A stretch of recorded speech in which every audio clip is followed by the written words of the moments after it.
yang tidak betul. Jadi ada hubung kaitnya dengan pertanyaan yang ditanyakan pertama tadi itu tentang akidah orang Wahabi. Akidahnya Wahabi berbau tasybih dan tajsim. Kalau dari segi konot tak masalah, tahlil keduri kawi arwah tak ada masalah. Masalah haram tawasul masalah kecil, niat syarik masalah kecil, zikir syarik bid'ah masalah kecil. Yang paling parah sekali dengan Wahabi di Indonesia dan di Nusantara secara amnya itu adalah akidah mereka yang berbau tasybih, menyerupakan Allah dengan makhluk. Boleh dibaca kitab-kitab akidah mereka, atau tajsim yang memperbentukkan zat Allah, sifat-sifat Allah yang menyerupai dengan sifat-sifat makhluk. Terakhir, insya Allah ada dua lagi. Boleh terima dua lagi. Pengajian akidah dulu menggunakan kaidah pengajian sifat 20, tapi sekarang tidak. Bagaimana pandangan Pak Kiai? Jadi kan jatuh daripada masalah-masalah yang diutak-atik, yang dulu orang tidak pernah mengutak-atik, masalah yang senantiasa kita disalah-salahkan tentang mempelajari sifat 40 atau sifat 20, wujud, kita, apa dan lain sebagainya. Dikatakan akidah itu sesat, akidah itu tidak betul. Dia sebenarnya kalau kita pelajari satu persatu daripada rangkaian 20 sifat tadi itu, satu persatunya daripada Al-Quran dan hadis.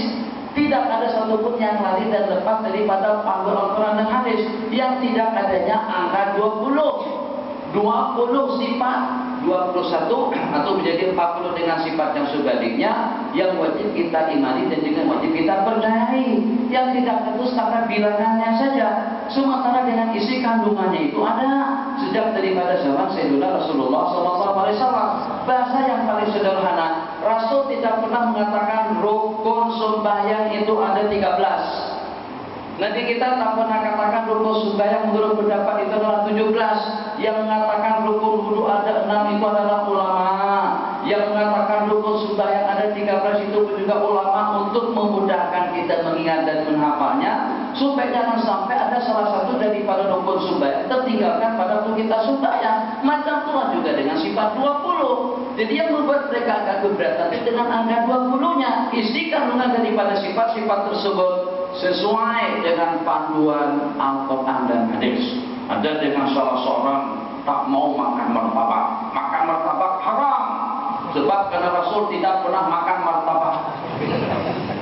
Seperti dengan seseorang yang beranggapan mempelajari ilmu tasawuf itu adalah haram, tak boleh kita belajar tasawuf. Nanti kalau pada waktu kita tanyakan bagaimana kalau kita belajar ikhlas, belajar muraqabah, belajar sabar, belajar untuk membersihkan hati daripada riya, daripada ujub, daripada sum'ah, wah itu perlu dan wajib kita pelajari. Tapi kalau kita sebut belajar tasawuf macam mana? Tak boleh, sebab Rasul tidak pernah ajarkan tasawuf. Padahal ilmu tasawuf itu kumpulan daripada ilmu-ilmu yang kita sebutkan tadi. Belajar ikhlas, belajar supaya kita musabarah, supaya kita selalu ikhlas, bersih daripada riya, takabur, ujub dan lain sebagainya. Itulah ilmu tasawuf, atau ilmu yang dipelajari dalam tasawuf.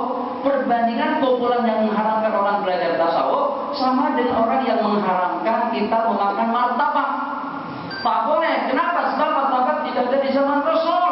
Ji, kalau tepung macam mana? Boleh. Gula macam mana? Boleh. Telur macam mana? Boleh. Apalagi daging macam mana? Pun juga boleh. Nah itulah martabak.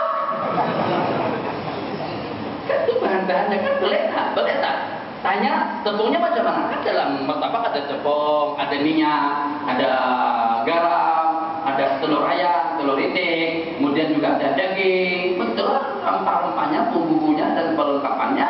Kalau pada waktu kita tanyakan satu persatu halal. Tapi kalau sudah jadi martabak haram, macam itu juga tidak ilmu tasawuf. Kalau kita tanyakan tasawuf yang hukumnya haram, kata mereka tidak boleh belajar tasawuf. Tapi kalau kita tanyakan rempah-rempah peralatan tasawuf itu apa-apa saja, belajar ikhlas, belajar sabar, belajar jihad, belajar khusyuk, belajar membersihkan diri daripada sifat-sifat tercela dan menghiasnya dengan sifat-sifat yang terpuji, itu kata mereka memang wajib kita pelajari. Begitulah lebih kurangnya dengan perumpamaan kumpulan-kumpulan yang kita sebutkan tadi. Belajar sifat 20 haram, tapi belajar kita mengenal Allah Sami'un alim wa bil mu'minina raufur rahim.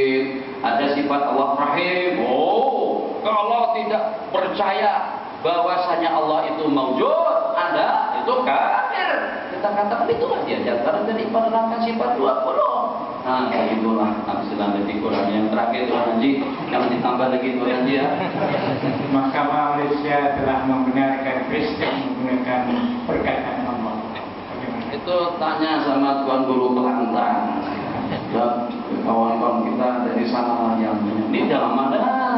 Masalah ini kan dalam mana diangkat tentang penggunaan kata-kata Allah.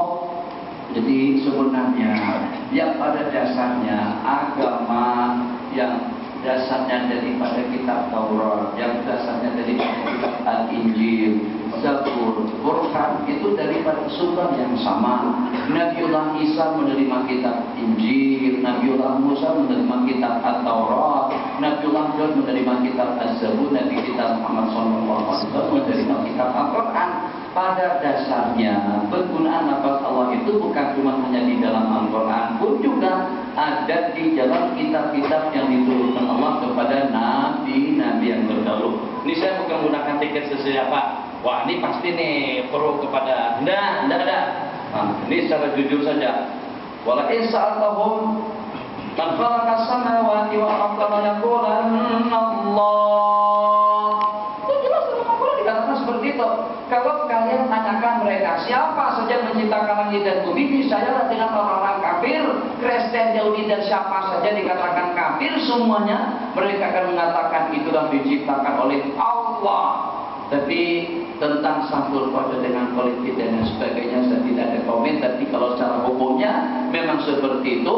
Penggunaan lafaz jalalah, lafzul jalalah itu bukan hanya dengan orang Islam, tapi juga dengan agama-agama yang sebelum Islam, Yahudi dan Nasrani pun juga menggunakan lafaz al-jalalah yang sama. Hanya saja ditulis ada dengan bahasa Hebrew dan juga ada ditulis dengan bahasa-bahasa lainnya. Atau bila taufik, mohon maaf atas segala kesalahan dan kekurangan. Wassalamualaikum warahmatullahi wabarakatuh.